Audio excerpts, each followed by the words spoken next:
Truthspresso, Episode 12. Face it, we all would rather sleep in this morning. That's why God gave us espresso, to kickstart our zombified corpses into hyperdrive. And now, giving your mind and soul the morning shot of truth it craves. This is Truthspresso with Daniel Minnick.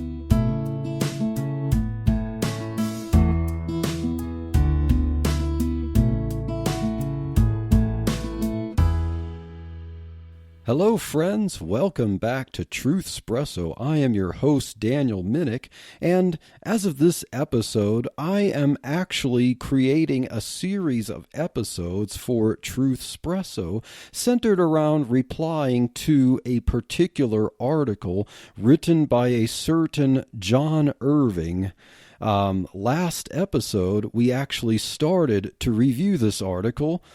Mr. John Irving is a novelist and a screenwriter who seems to focus his writing efforts on abortion fiction, literally.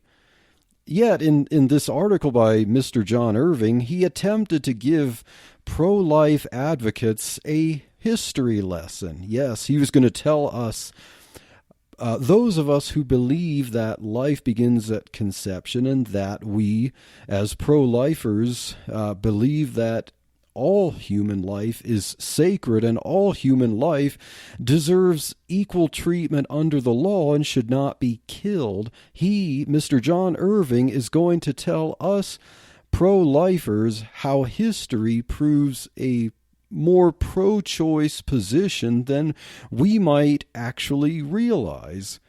So, in other words, Mr. Irving attempted to claim that history was friendlier toward killing babies in the womb.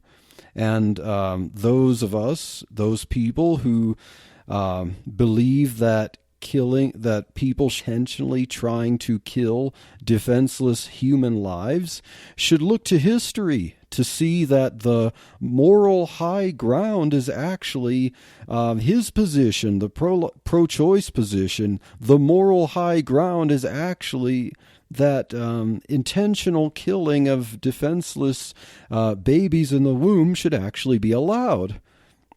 However, as we examine Mr. Irving's history lesson, we will see that it is simply more of his abortion fiction.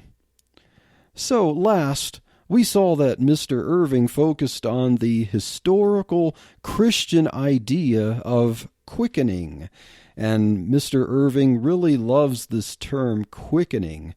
This term quickening historically refers to the time during pregnancy when the mother first feels the baby move or kick in the womb.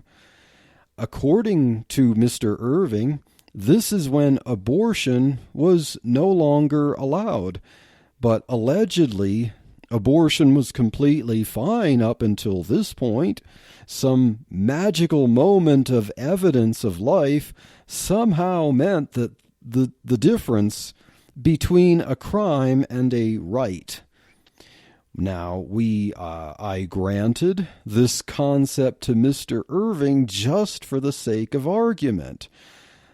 First, if you haven't listened to episode 10 of Truthspresso, the last episode, I would highly recommend that you listen to that episode first so that you get a backdrop of what we're talking about and Mr. Irving's argument about history and the term quickening and what he intended for that to teach us pro-lifers who believe that life begins at conception and that we should protect innocent life in the womb.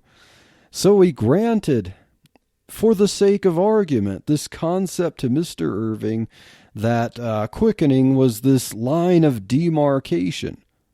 But first, he claimed that abortion rights have been a struggle for women against men in power. While just right after that statement, he argued that colonial America was friendlier to abortion, a society that could be described as the epitome of religious men in power, as we talked about in the last episode. The second, he made the statement that prior to what he called, in his words, modern diagnostic ultrasound, people recognized that abortion was a choice that belonged to the women. Yet, he drew absolutely no conclusion about why modern diagnostic ultrasound would affect anything.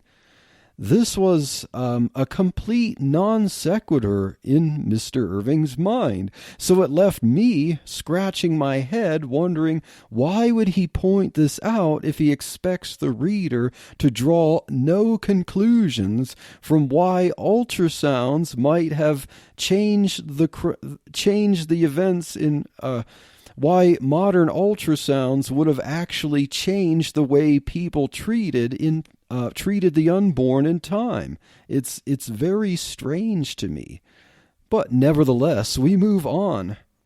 So we observe that Mr. Irving's arguments in the last episode about men in power and ultrasounds were completely vacuous. They were inherently contradictory, and they really begged the question.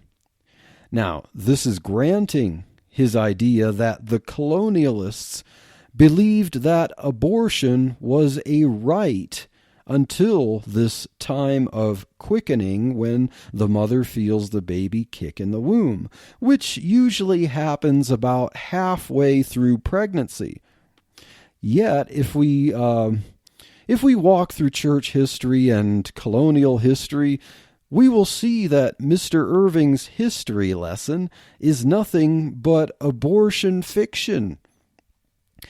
We will start with number 1, the scriptures themselves, move on to number 2, early church history, to see what some of the early Christian writers and the ones that would be called the early church fathers, what did they have to say about the topic of abortion?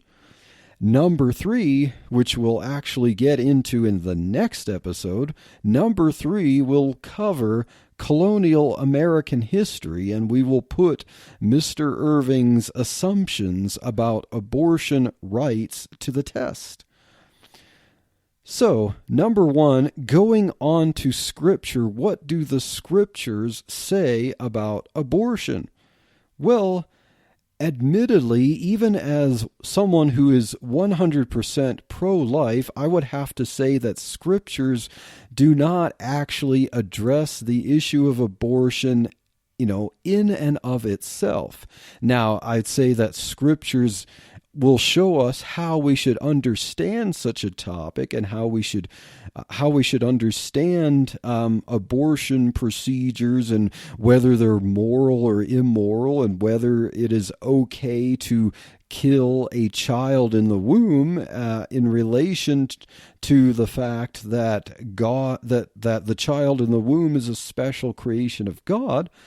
But nevertheless, abortion is not named as such in the Bible, but we can look at scriptures and get an understanding of what God himself, through the writers of inspired scripture, actually say that would help us shape our understanding of abortion and whether it is acceptable or not.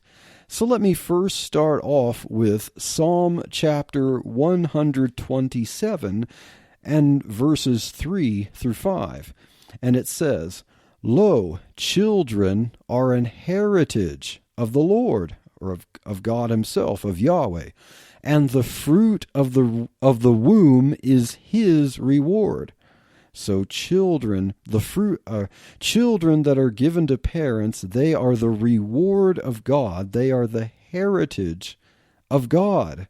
So if children are the heritage of God, why would we think that God would be okay with us squandering, killing, harming, destroying the heritage that he has given us? Verse number 4, as arrows are in the hand of a mighty man, so are children of the youth. You know, those pesky, annoying 2, 3, 4-year-old children. Yes, they can be difficult. I admit it, of course. They're, children, as cute as they are, can have their difficulties. That's why there is this controversy in the first place. But what does God say? As arrows in the hand of a mighty man, so are children of the youth. So as a man, as a warrior is preparing for battle, he wants to make sure he has arrows that are primed and ready, shaped and sharp, ready to shoot and aim at the target.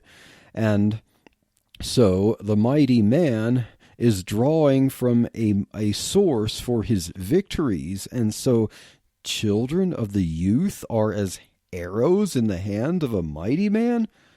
Well, even if we don't understand how that works, we know that God has told us this, and children of the youth are those whom God has rewarded us with and has bestowed upon us the duty to shape them into something that will hit the target, that will win victories for us and for God. Verse number 5, happy is the man that hath his quiver full of them. They shall not be ashamed, but they shall speak with the enemies in the gate. And so the way we can actually deal with fellow human beings, and deal even with ending wars, depends on people being willing to fill their quiver with mighty arrows, which are their own children. If parents can actually focus on the duty and the reward that God has given them to raise children in the nurture and admonition of the Lord, these children will go on even to speak with enemies in the gate. They can make relationships and possibly prevent some wars, because wars come from selfishness. But what do children do? Children require a lot of needs, and children are someone that require parents to think in a future-oriented fashion. Parents are young adults. If young adults are really trying to think more of their careers and not really of raising a family, they're mostly focused on themselves. But if they are thinking of the future, children can improve the future. The next passage, the next verse I would like to look at is Job chapter 31 and verse 15. And Job says, "Did not he," referring to God, "did not he that made me in the womb make him? And did not one fashion us in the womb?" So, referring to God, he said that God makes us in the womb. So if God is fashioning us in the womb, not merely outside the womb, then why would we think that God would treat the fruit of the womb, the heritage that he has given us, as something that we can dispose with out of convenience? The next verse, Deuteronomy chapter 30 and verse 19. "I call heaven and earth to record this day against you, that I have set before you life and death, blessing and cursing." This is God speaking to the Israelites. But God tells them, "Therefore choose life, that both thou and thy seed," or thy children, "may live forever." So what is God telling us? Death or life? Choose life. I mean, there's bumper stickers. There's even license plates, at least here in Colorado.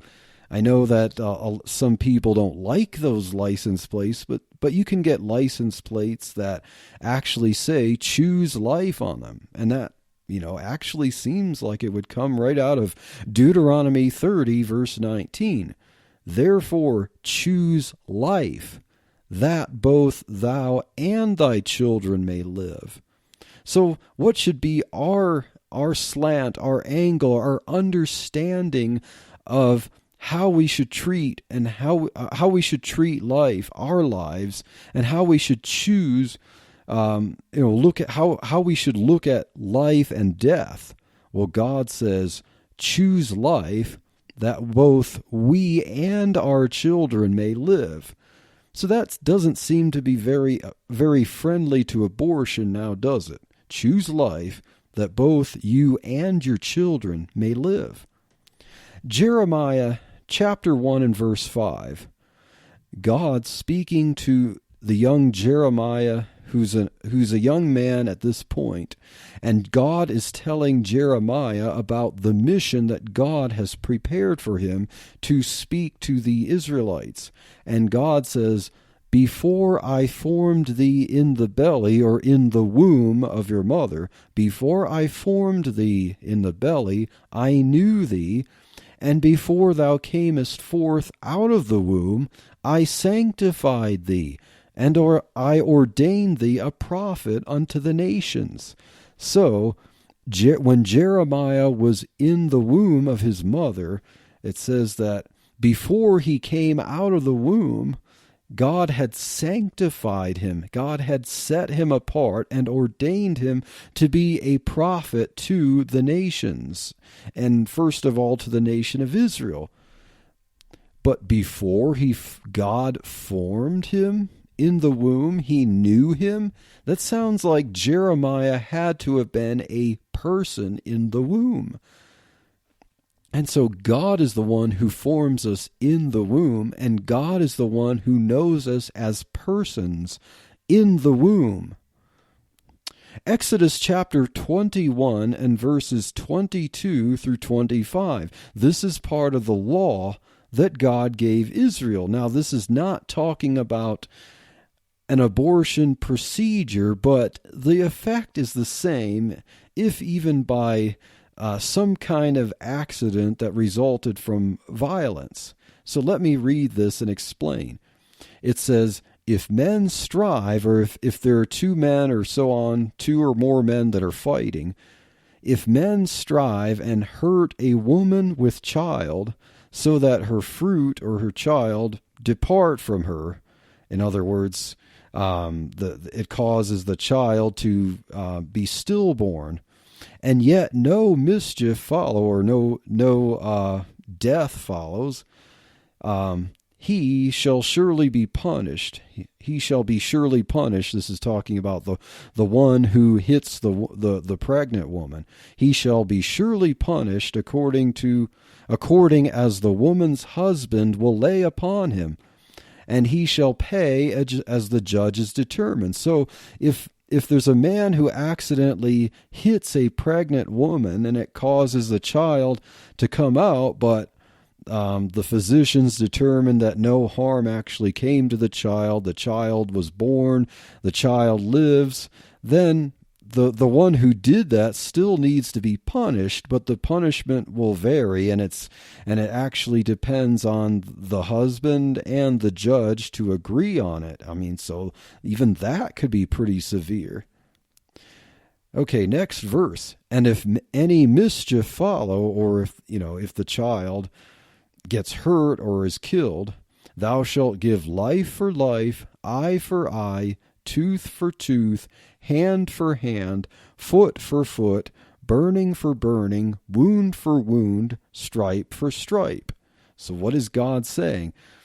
If two men were physically fighting each other, and one of them somehow in the process, maybe out of anger, to spite the other man, hurts his pregnant wife, or I don't know, it doesn't even say if it's accidentally or on purpose, but nevertheless, this is the value that God placed upon the child in the womb. So if the child is alive but is harmed as a result of the mother being hurt, whatever harm was done to that child should be the punishment to the man who hit the pregnant woman. So if it caused the child to, have a blind eye, then that the punishment for the one who hit the pregnant woman would be to blind his eye. Or if it caused the child to be stillborn, in other words, be killed, then that man would be put to death. Now, that might seem harsh now, wouldn't it? But that shows that God is placing the same value upon the child in the womb as he does a person outside the womb. So it's even scales here. Whatever harm befalls the child befalls the person who hit a pregnant woman. So reading this account in the law that God gave to Israel, it doesn't seem like God would be perfectly fine with someone commit an abortion. God would not be fine with disposing of a fetus in the womb, whether by a tool or by hitting a pregnant woman, now would it? So those are some scriptures. There are other scriptures that are actually friendly to the pro-life position that would seem to be not very friendly to the practice of abortion. So given that, we can move on to some early church fathers and some early church writings to see what was the consensus in the early church regarding the topic of abortion. Now, although abortion is not specifically mentioned in the Bible, even those who, not long after the time the New Testament was written, would understand what the Bible actually meant and how we should treat children in the womb. So the first writing I want to look at is what is called the Didache. Now this is Didache is a Greek term for, it means like a teaching, basically how to disciple someone. So this was a discipleship document or manual that was actually written by Jewish Christians, and it was written anywhere from around AD 70 to 150. So that's quite a date range, but that entire range is, rather early in the whole spectrum of things considering church history. So this portion of the Didache, this very short portion I am going to read. This is the Didache, chapter 2 and verse 2. It says, "You shall not murder a child by abortion, nor kill that which is born." So there's an equation there. If a child is born, and now the pagans at the time, the Romans, did practice infanticide, like say the child born was a girl and the husband wanted a boy to continue his legacy, then perhaps some murder would occur. But according to the discipleship of early Christians, you don't kill that which is born, and you don't murder, using the word murder, a child by abortion. And for all of these quotes, these portions of writings from early church history, I will provide links to all of these sources in the show notes for this episode. So after the Didache, I'm going to move on to something called the Epistle of Barnabas, or the letter of Barnabas. Now, this wasn't the same Barnabas who was a companion of Paul during his missionary journeys. This was another Barnabas. I mean, Barnabas was sort of a common name at the time. So this writing called the Letter of Barnabas, now this was written around the same time as the Didache, a similar time range, anywhere from AD 70 to 132. The Epistle of Barnabas says, "Thou shalt love thy neighbor more than thine own soul. Thou shalt not murder a child by abortion, nor again shalt thou kill it when it is born." Sounds similar, doesn't it? Thou shalt not withhold thy hand from thy son or daughter, but from their youth thou shalt teach them the fear of God. This is chapter 19 and verse 5 of the Epistle of Barnabas. So, right after telling us that we should love our neighbor more than our own soul, which can be hard for many of us self-centered people, right after telling us about loving our neighbor, it says not to murder a child by abortion or kill it when it is born.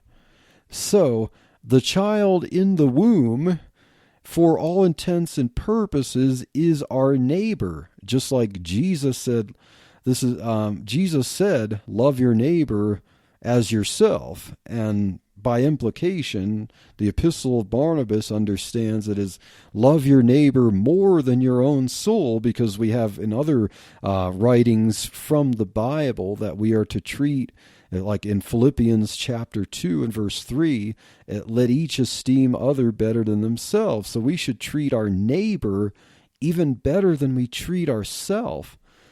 And who is our neighbor? Do not murder a child by abortion, nor again, don't kill it when it is born, and do not withhold your hand from your son or daughter.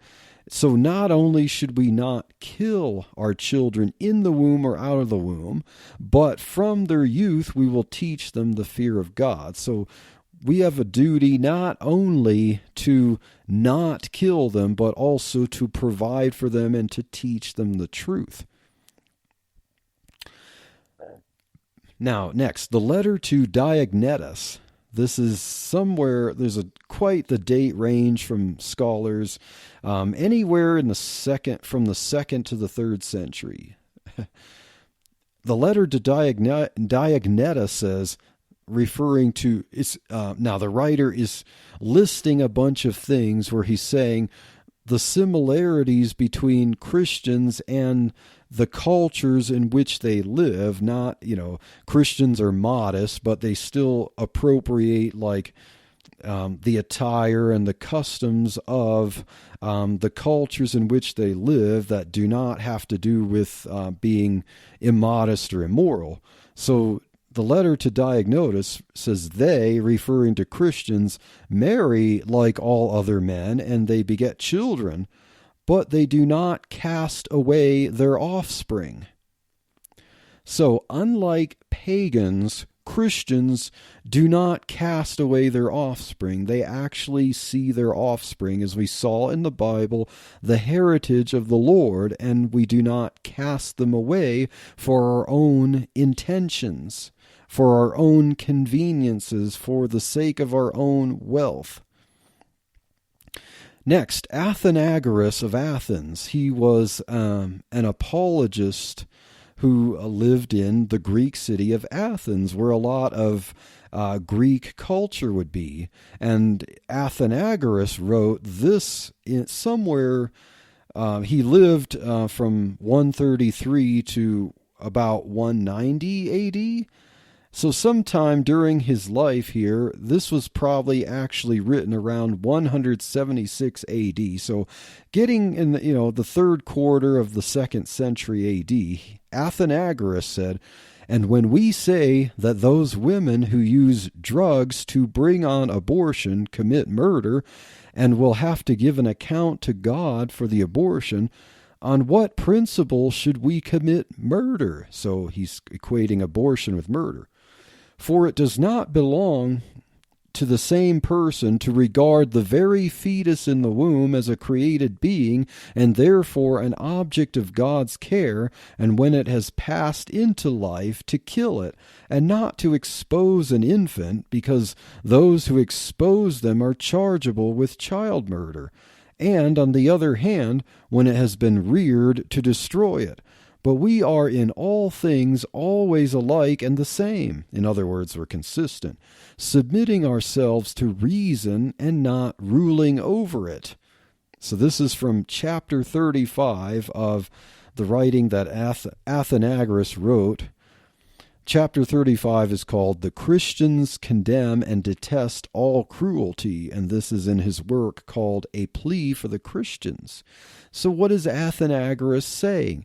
He's saying you don't expose an infant. So in other words, if somehow you were to expel a living child out of the womb, forcefully to get it out, and then if it's still alive, you don't care for it, and then it naturally dies because it's dependent, that's the same as murdering it.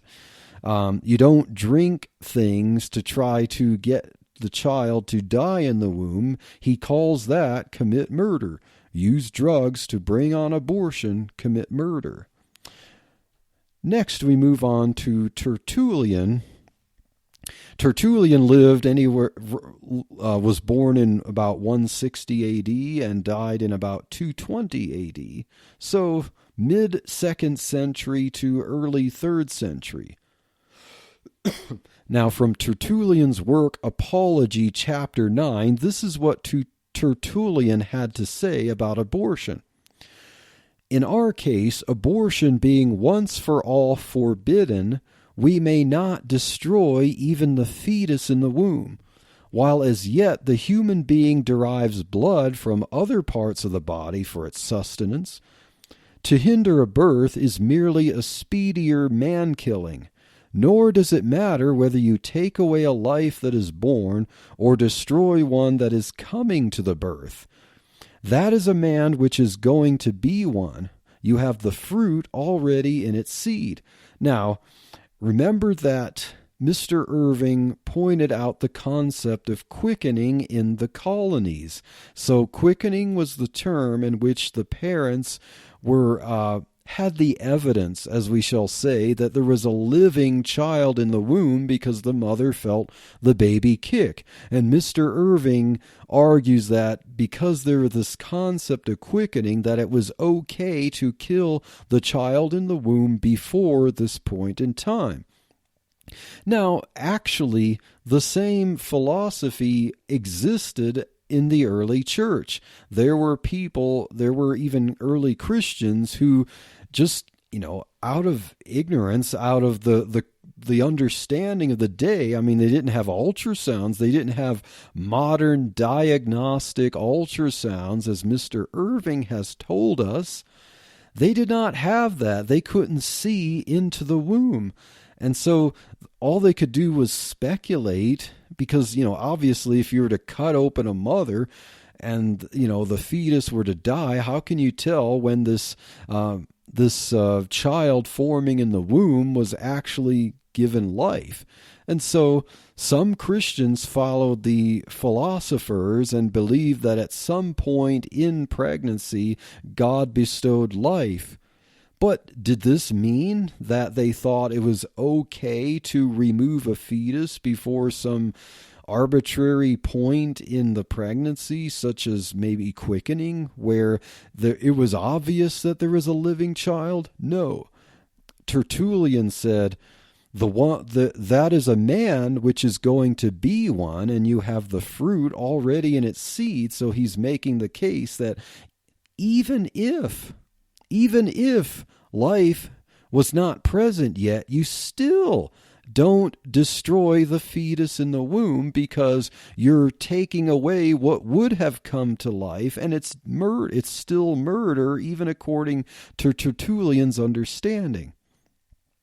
Now, another writing from Tertullian, from chapter 25 of Tertullian's work On the Soul, he says, accordingly, among surgeons' tools, there is a certain instrument which is formed with a nicely adjusted flexible frame for opening the uterus first of all, and keeping it open. It is further furnished with an annular blade, by means of which the limbs within the womb are dissected with anxious but unfaltering care, its last appendage being a blunted or covered hook, wherewith the entire fetus is extracted by a violent delivery. Does this sound familiar to anyone listening to this? This was an actual abortion procedure during the time of Tertullian. There is also another instrument in the shape of a copper needle or spike by which the actual death is managed in this furtive robbery of life. They give it, from its infanticide function, the name of euburospoctes, that's a Greek word, the slayer of the infant. That's what that word meant, the slayer of the infant, which was, of course, alive. So what is Tertullian is describing an abortion procedure. He says the fetus is extracted by a violent delivery, and the instrument is called, in the Greek, it means the slayer of the infant, and he says it was alive. And so Tertullian, describing this practice by the pagans of his day, on his work called On the Soul, is talking about how this kills an infant. And of course, we've already seen from Tertullian that getting rid of an infant in the womb intentionally is murder. Here's another quote from Tertullian's On the Soul. This is from chapter 27. Now we allow that life begins with conception, because we contend that the soul also begins from conception, life taking its commencement at the same moment and place that the soul does. So there were Christians at the time of Tertullian who believed that life possibly began later in the womb, but there were other Christians who believed that life began with conception. Tertullian was one of them. But for Tertullian, it didn't even matter if it begins at conception or later. Intentionally removing the fetus from the womb is murder. Hippolytus of Rome was another apologist from the 2nd to 3rd centuries. Hippolytus of Rome, born 170 A.D., died around 235 A.D., from chapter 7 of book 9 of his work called Refutation of All Heresies. So this was quite the work that Hippolytus of Rome wrote against everything he can think of that was taught by non-Christians. He wrote, "Whence women, reputed believers, began to resort to drugs for producing sterility, and to gird themselves around, so to expel what was being conceived on account of their not wishing to have a child, either by a slave or by any paltry fellow, for the sake of their family and excessive wealth. Behold, into how great impiety that lawless one has proceeded, by inculcating adultery and murder at the same time." So I don't know if the lawless one is referring to the woman or to a man that pressures a woman. So the man would cause the woman to engage in adultery, a harlot here, but then also to cause these women to either tie something really tight around their belly so as to basically suffocate the child from being able to be nourished, or to drink poison, as was a common method at the time for trying to induce abortions. Either way, this is murder, according to Hippolytus. Basil of Caesarea, from 330 to 379 A.D., in chapter 2 of his work, letter 188, says, "The woman who purposely destroys her unborn child is guilty of murder." How is that for being clear? With us, there is no nice inquiry as to its being formed or unformed. In this case, it is not only the being about to be born who is vindicated, but the woman in her attack upon herself, because in most cases, women who make such attempts die. This is because of poison and so on that can actually harm the mother when trying to get rid of the fetus. The destruction of the embryo is an additional crime, a second murder, at all events if we regard it as done with intent. See, the issue is with intent. Some pro-abortion people try to say that pro-lifers believe that, we want to set up cameras in people's houses to try to make sure and watch and see if a miscarriage is going to happen, and then try to throw these women into court and try them for murder if a miscarriage happens, or if, say, a woman trips and falls down the stairs. We got it on camera, got to make sure we save those unborn.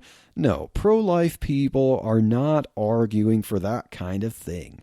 We're just saying, just as much as killing someone outside the womb with intent, and then if you happen to be caught, the trial should be a charge of murder. And the same thing here is that if you intentionally get rid of a child in the womb, it is murder.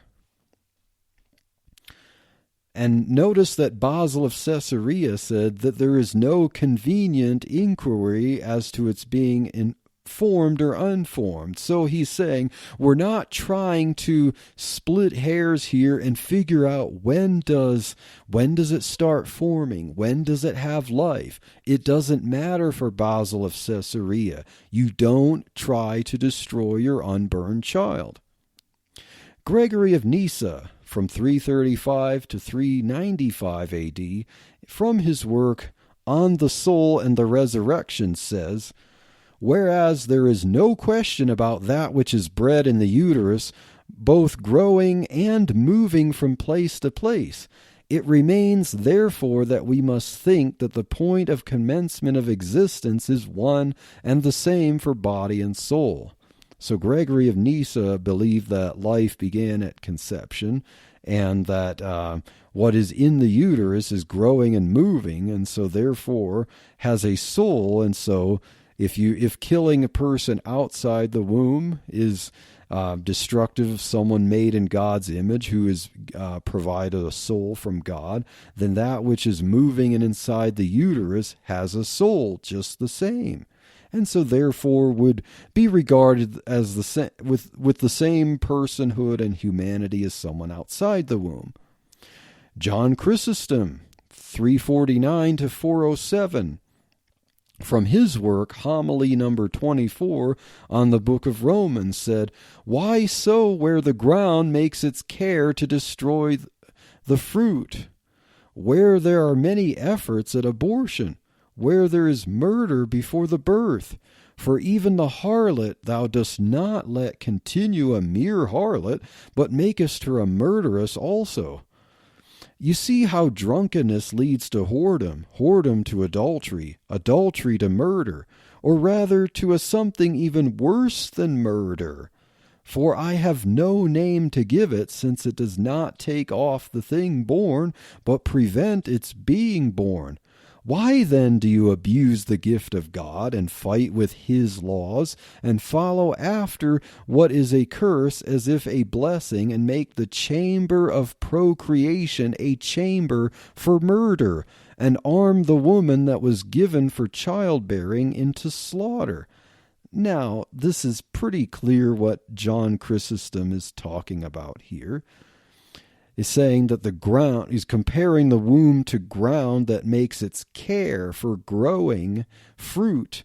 And he's saying, why do you sow into the ground where it makes its care? Why do you sow it there to destroy the fruit? So John Chrysostom believed that the womb was supposed to be a place to protect children and not to destroy them, because the womb was designed by God, just like the ground is made for growing fruit. You are a murderer if you intentionally destroy that which is sown into the womb. Augustine of Hippo, this is going to be the last early church father, before we end this episode. Augustine of Hippo, he lived from 354 to 430 AD. So from chapter 17 of his book 1 of his work on marriage and concupiscence, Augustine said, "Having also proceeded so far, they are betrayed into exposing their children, which are born against their will. They hate to nourish and retain those whom they were afraid they would beget. This infliction of cruelty on their offspring, so reluctantly begotten, unmasks the sin which they had practiced in darkness, and drags it clearly into the light of day. The open cruelty removes the concealed sin. Sometimes, indeed, this lustful cruelty, or, if you please, cruel lust, resorts to such extravagant methods as to use poisonous drugs to secure barrenness, or else, if unsuccessful in this, to destroy the conceived seed by some means previous to birth, preferring that its offspring should rather perish than receive vitality, or, if it was advancing to life within the womb, should be slain before it was born.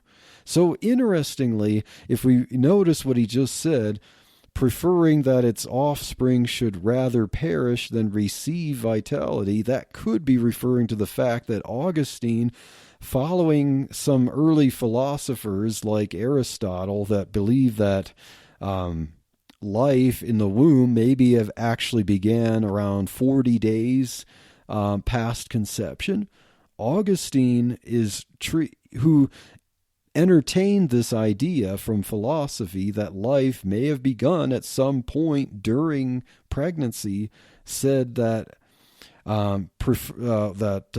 those who abort would prefer that its offspring should rather perish than receive vitality. And then he says, or if it was advancing to life within the womb, should be slain before it was born. So Augustine actually makes the equation between killing something or destroying something even before it is granted life, in his understanding, to something having life and killing it before it's born. So in Augustine's understanding that maybe life came somewhere during pregnancy, it doesn't matter for Augustine whether you kill it or destroy it before it has life, or you kill it once it gets life before it's born. It's all wickedness according to Augustine. It's lustful cruelty, it's carelessness, and using poisonous drugs to secure barrenness. This was commonly done early in pregnancy. So, according to Augustine, it doesn't matter. Any method used to try to remove a fetus is the same as murder. So, not all of the church fathers understood when life actually began in the womb, but what is clear from the early church writings, there was a consensus. Believe me, I found nothing in researching any Christian writing that granted any kind of okayness, as it were, to abort at any time during pregnancy. Even the early church fathers, who might have fallen in line with what would develop into the quickening understanding of the colonial Americans, even they believed that it was murder to remove or kill the fetus before it had ensoulment or life, even if that were granted by God at some point in the middle of pregnancy, or between conception and the middle, or what have you. It doesn't matter. According to Christians, you do not intentionally kill or expose or destroy the fetus in the womb. That is murder. So, I hope this provides a helpful backdrop from the early Christians, even before you had some kind of formalized Roman Catholic and Eastern Orthodox organized churches, as we would kind of observe from history, before you had anything that was a state church or an empire church or what have you. These were all writers during a time where you did not have an empire or Christians dictating out to the populace by means of the sword to live as Christians. These were not Christians imposing laws on pagan civilians. In fact, these were Christians who were civilians living in a culture that was hostile to Christianity. And yet, this is what the Christians had to say about abortion. And whether even life began at some point during pregnancy didn't matter. So what happens then if we discover that life begins at conception?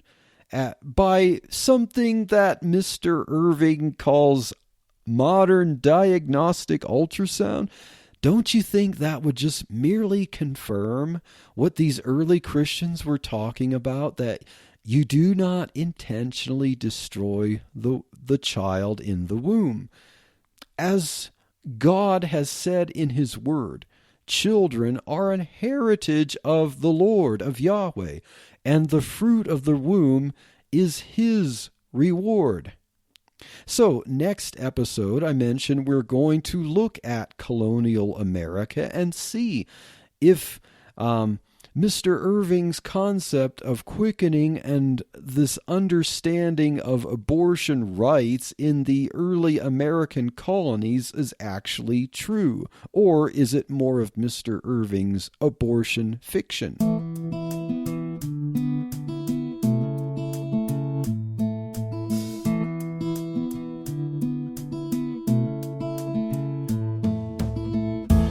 Thank you for waking up with Truth Espresso. Good morning, and God bless your day. Hey friends, Daniel Minnick here again. If you liked waking up to this episode of Truth Espresso, I would really appreciate it if you would rate it on Apple Podcasts, Stitcher, or whatever application you use to listen to Truth Espresso.